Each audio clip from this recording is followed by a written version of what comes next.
పట్టుదల, కృషి ఉంటే మనిషి సాధించలేనిది లేదని నిరూపించారు ఈ మహిళా ఐపీఎస్ ఆఫీసర్. 14 ఏళ్లకే ఒక పోలీసుతో వివాహం చేశారు. 18 సంవత్సరాలకే 2 పిల్లల తల్లి అయినా తనకంటూ ఓ లక్ష్యాన్ని నిర్దేశించుకున్నారు. తన చదువు, భవిష్యత్తుకు పెళ్లి, పిల్లలు, బాధ్యతలు ఏవి అడ్డు కాదని నిరూపించారు. తన భర్త, కుటుంబం సహకారంతో ఈరోజు లేడీ సింగంగా దేశ ప్రజలందరి మన్ననలను పొందుతున్నారు ఈ ఐపీఎస్ ఆఫీసర్. ఒకరోజు Ambika republic day police parade చూడడానికి తన భర్తతో కలిసి వెళ్లారు.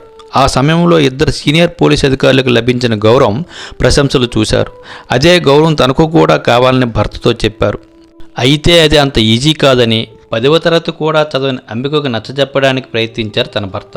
ఐపీఎస్ ప్రవేశ పరీక్షలో ఉత్తీర్ణత సాధించాలని చెప్పాడు. కానీ అంబిక మాత్రం తాను కూడా ఎంత కష్టమైన ఐపీఎస్ సాధించాలని పట్టుబట్టారు. అంతటితో అంబికను తన భర్త ఓ ప్రైవేట్ కోచింగ్ ఆమెను పంపించాడు.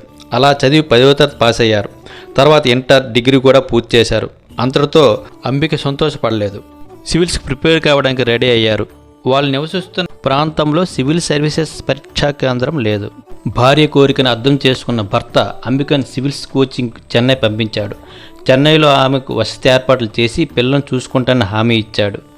అయితే అంబిక సివిల్స్ 2 సార్లు ఫెయిల్ అయ్యారు. దీంతో ఆమె భర్త అంబికను ఇక చెన్నై నుంచి ఇంటికి వచ్చేయమని చెప్పాడు. అయితే అంబిక చివరిసారిగా ప్రయత్నించారు.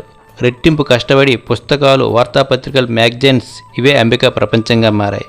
ఆమె prelims, mains, civil service test ఇంటర్వ్యూలో ఉత్తీర్ణత సాధించారు.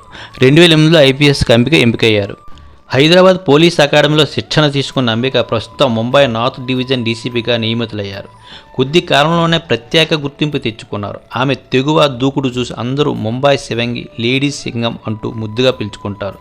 ఈమె జీవిత కథ ఖచ్చితంగా కొంతమంది జీవితానికైనా స్ఫూర్తిదాయకంగా నిలుస్తుందని చెప్పవచ్చు.